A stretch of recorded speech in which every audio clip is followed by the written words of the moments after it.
Sineselebrate po natin si Saint Moses. Ang kanya pong feast day ay February 7. Namatay po siya noong namatay po siya noong 372. Sino po ba si Saint Moses? Ito po yung kanyang face po. Okay. Ayan. Yan po siya. So, Arab hermit and bishop who is called the Apostle of the Saracens.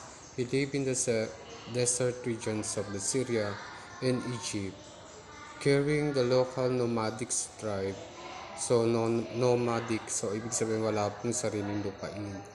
When the Roman imposed peace upon the Saracens, Queen Mabia, the Saracen ruler, demanded that Moses be consecrated as bishop.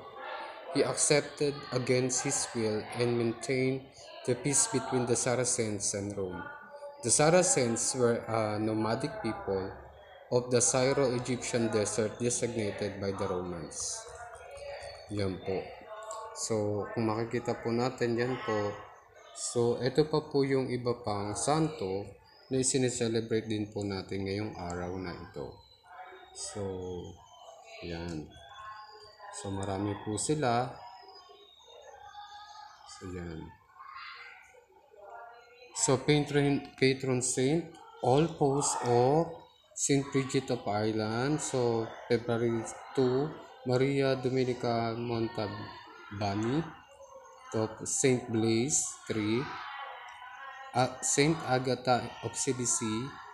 Tapos, Saint Paul Mikhail. Pope Pius IX or Giovanni Mastrai Peretti. Okay, February 8, John of Mata and Blessed Josephine Bakita. So, si Blessed Josephine Bakita po ay siya po ang founder ng Canossa. Foundress. Okay po. So, magandang umaga po at magandang buhay po sa ating lahat.